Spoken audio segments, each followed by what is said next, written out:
नमस्कार, स्वागत है आपका पब्लिक लाइव फरीदाबाद न्यूज़ में। मैं आपके साथ महेंद्र राणा।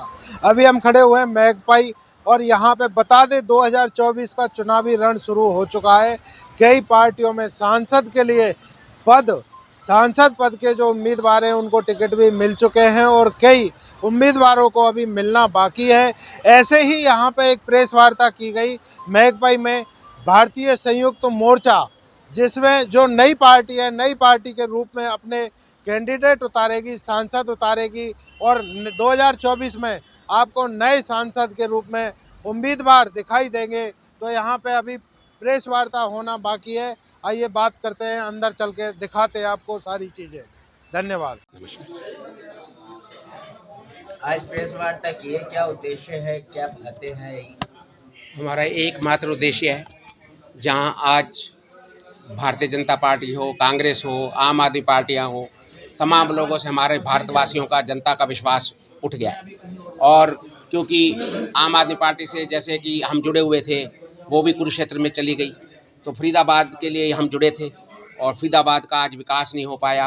हमारा फरीदाबाद कहीं दूसरे शहरों से पिछड़ कर रह गया।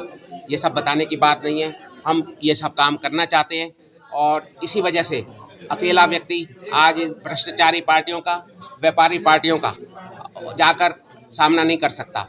तो इसलिए आज फरीदाबाद का समाज, फरीदाबाद के धार्मिक संगठन, फरीदाबाद के राजनीतिक पार्टियां तमाम एक मंच पे आ गई हैं, जिन्होंने आज इसका जो है उद्घोष किया है, भारत संयुक्त मोर्चा।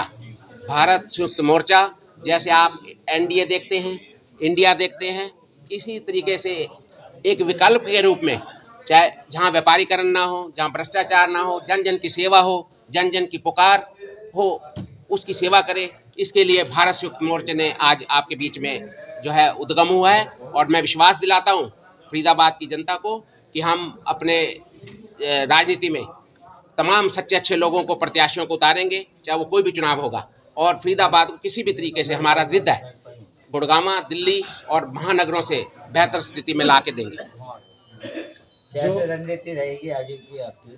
देखिए, आगे की रणनीति मात्र केवल एक ही है, भारत संयुक्त मोर्चा बन गया है, सभी विचारों का एक गुलदस्ता है और ये खुशबू बिखेरेगा विकास कार्यों की और भ्रष्टाचार और व्यापारी पार्टियों के खिलाफ क्रांति लाएगा। और आने वाले समय में हम अपना भारत संयुक्त मोर्चा आपके द्वार कार्यक्रम चला के लोगों की सामूहिक समस्याओं को भी दूर करेंगे। साथ ही साथ लोगों को ये बताया जाएगा, मेरी जनता से अपील है आपके मीडिया के माध्यम से, कि अब राजनीतिक पार्टी और व्यापारी लोगों से अपने आप को सावधान रखें। अपने जो बच्चे हैं, परिवार हैं, हमारा समाज है, उसकी भलाई के लिए किसी भी प्रलोभन में, किसी भी स्वार्थ में पार्टी को नहीं देखें, व्यक्ति को देखें, व्यक्ति विशेष को, जो अच्छा सच्चा व्यक्ति हो, जो क्षेत्र में आप लोगों का दुख दर्द दूर कर सके, उसको अपना वोट दें और आने वाले लोकसभा के महापर्व में सच्चे लोकतंत्र की स्थापना करें। वर्मा जी, आप कह रहे कि ये जो जनता की सरकार है, जनता मोर्चा का ही दूसरा रूप है, तो किस तरीके से आप इसको कह रहे हैं? देखिए, कोई ना ये जनता सरकार शब्द है हमारा, इसमें ना कोई जनता मोर्चा का कोई वो है, ना कोई गठबंधन है। ये एक समूह है देशवासियों की सेवा का, संयुक्त मोर्चा है, जिसमें हमारी कई छोटी पार्टियां जो कई गठबंधन बना के घूम रही थी, वो तमाम लोग, सामाजिक संगठन, तमाम लोग इस भारत संयुक्त मोर्चा में आए हैं एक गुलदस्ते के रूप में। और मैं विश्वास दिलाता हूं कि ये विकास का, सुख समृद्धि का खुशबू फैलाएगा हमारे शहर में, हमारे देश में। अन्य पार्टियां भी जुड़ना अगर चाहती हैं आपसे, तो क्या कहना चाहेंगे? इस भारत संयुक्त मोर्चा में एक व्यक्ति का भी उतना महत्व है जितना कि एक बहुत बड़ी पार्टी का है। तमाम राजनीतिक पार्टियां, सामाजिक संगठन और कोई भी व्यक्ति जो व्यापारीकरण, भ्रष्टाचार के खिलाफ अपने देश की सेवा करना चाहता है, समाज की सेवा करना चाहता है, शहर की सेवा करना चाहता है, उसका स्वागत है। धन्यवाद। नमस्कार। आगे बात करते हैं। हाँ नरेंद्र जी, क्या कहना चाहोगे? मैं ये कहना चाहूँगा, ओपी वर्मा जी के नेतृत्व में आज भारत संयुक्त मोर्चा का एक नए विचार का जन्म हुआ है और जनता सरकार मोर्चा का पूरा समर्थन है, साथ है इसमें। क्योंकि हम सब अगर अलग अलग बटकर कुछ समाज के लिए करना चाहेंगे या राजनीति में सुधार के लिए प्रयास करना चाहेंगे, तो हो सकता है ये प्रयास सफल ना हो। लेकिन अगर हम सब, चाहे वो पार्टियों के रूप में है, मोर्चा के रूप में है, सामाजिक संगठन या संस्थाओं के रूप में है, अलग अलग ना होकर अगर मिलकर एक साथ जुड़कर प्रयास करें तो ये प्रयास जरूर एक अच्छा परिणाम साबित होगा। नरेंद्र जी, जी। जैसे देखा गया था कि आपने जनता गठबंधन भी बनाया था, जी। क्या वो जनता गठबंधन टूट गया है या जनता सरकार मोर्चा वो भी अलग हो गया है?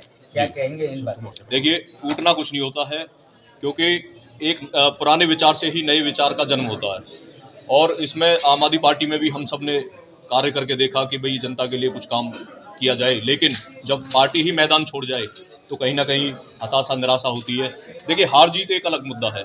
तो अब हमने क्या किया है कि एक संयुक्त मोर्चा, जो भारत संयुक्त मोर्चा है, इसमें ये नहीं है केवल ओपी वर्मा जी का है, इसमें सभी राजनीतिक पार्टियां, सभी संस्थाओं के लोग फरीदाबाद से शुरू होकर पूरे भारत देश से जुड़ने के लिए एक नई राजनीति के रूप में विकल्प देने के लिए तैयार हो चुके हैं। जल्दी ही आपको 1-2 दिन में लोकसभा चुनाव का कौन हमारा प्रत्याशी होगा, ये हमारा मतलब एक कमेटी फैसला करेगी भारत संयुक्त मोर्चा की, और आपके सामने उसका नाम भी उजागर किया जाएगा। क्या नाम है सर आपका, क्या कहना चाहिए? मेरा नाम अखिलेश मेहरा है। मैं पिछले 25-30 साल से समाज की सेवा कर रहा हूँ। कई सामाजिक और धार्मिक संस्थाओं से जुड़ा हूँ। इसके अलावा पिछले 3 साल से मैंने अपनी जो है पब्लिक चैरिटेबल ट्रस्ट बनाई है, स्वर्गीय श्री चंद्र प्रकाश मेहरा ट्रस्ट के नाम से। तो वर्मा जी से मेरी बात हुई तो वर्मा जी ने बोला कि आप इतने सालों से सेवा कर रहे हो, तो हमारे मोर्चा के द्वारा भी आप अपना इसमें योगदान दीजिए और देश और समाज की सेवा कीजिए। तो मैं इस मोर्चे में शामिल होकर जो भी मेरे ट्रस्ट की तरफ से जो लोगों की सेवा के लिए हो पाएगा, मैं वो सेवा जरूर करूँगा।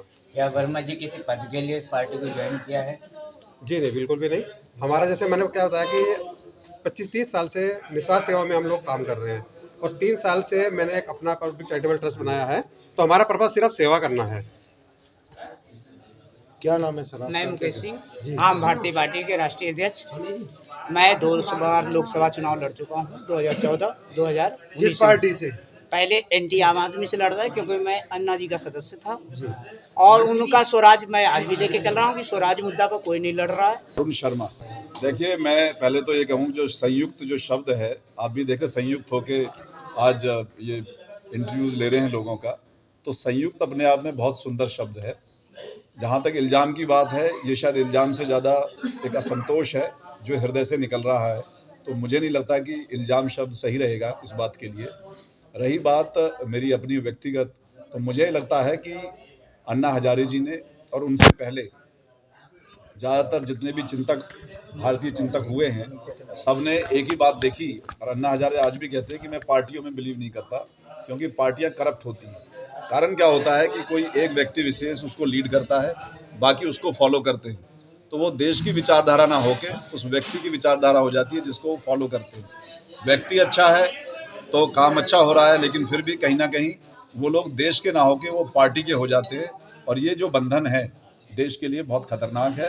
इसलिए संयुक्त होना बहुत ज़रूरी है। संयुक्त मोर्चा के कितने मेंबर है और क्या रणनीति रहेगी? लोकसभा के चुनाव नजदीक है, कितने कब तक लोकसभा पे उतारेगी? संयुक्त मोर्चे के तकरीबन 140 करोड़ लोग हैं जो संयुक्त होने के लिए तैयार हैं। फरीदाबाद से शुरू हो रहे हैं। संयुक्त मोर्चा नेतृत्व में बिलीव करता है, जो भारतीय नेतृत्व है उसमें कोई व्यक्ति विशेष इम्पोर्टेंट नहीं है, लोक इम्पोर्टेंट है, लोकतंत्र इम्पोर्टेंट है, योग्यता इम्पोर्टेंट है, विश्वसनीयता इम्पोर्टेंट है। उन्हीं चीज़ों पे कार्य किया जाए जो जरूरी है देश के लिए, ना कि पार्टी या कोई व्यक्ति विशेष। भारत संयुक्त मोर्चा, भारत संयुक्त मोर्चा जिंदाबाद, भारत संयुक्त मोर्चा जिंदाबाद। मेरा नाम कुणाल कांत शर्मा है। मैं बुलंद भारत पार्टी का राष्ट्रीय अध्यक्ष हूँ, और आज जो हम सब इकट्ठा हुए हैं और आप सब लोगों को इनवाइट किया है, आज एक भारत संयुक्त मोर्चे का गठन हुआ है। उसमें राजनीतिक पार्टियां, सामाजिक संगठन और आम व्यक्ति विशेष जो कि समाज में लोगों की भावनाओं के अनुरूप काम करते हैं, उन सब का एक गठबंधन है। मेरा नाम राम प्रताप गौड़ है जी। मैं बुलंद भारत पार्टी का हरियाणा से प्रदेश अध्यक्ष हूँ। अभी जो जितने भी स्टैब्लिश्ड पार्टी है, राजनीतिक पार्टी है, इन सब पार्टियों ने अपने अपने सिंबल के साथ और पैसे के साथ ये सोच रखा है कि टिकट मिलने के बाद हमारा जो हार जीत है वो रुपए पैसे से है। पब्लिक की उन्हें कोई चिंता नहीं है, क्योंकि आम पब्लिक भी यही चाहती है कि भाई जो दारू पिलाएगा, जो खर्चा करेगा। अभी पत्रकार बंधु भी पूछ रहे थे पैसा कहाँ से आएगा, क्योंकि अभी पब्लिक में सब में एक जो पैटर्न बन गया है कि भाई 2-3 पार्टियां हैं, जो टिकट ले आएगा, पैसा खर्चेगा, वो MLA MP बन जाएगा, और उसके बाद फिर उन्हें पता है इन्वेस्टमेंट कर दिया और पार्टी का टिकट लेने पर भी इन्वेस्टमेंट करके ही टिकट मिलता है। उसके बाद वो पार्टी का टिकट मिलने के बाद एक बंधुआ मजदूर उन पार्टियों में बन जाते हैं। उनको पता है जितना खर्च किया है उससे 100 गुना कमाना है और फिर पब्लिक के लिए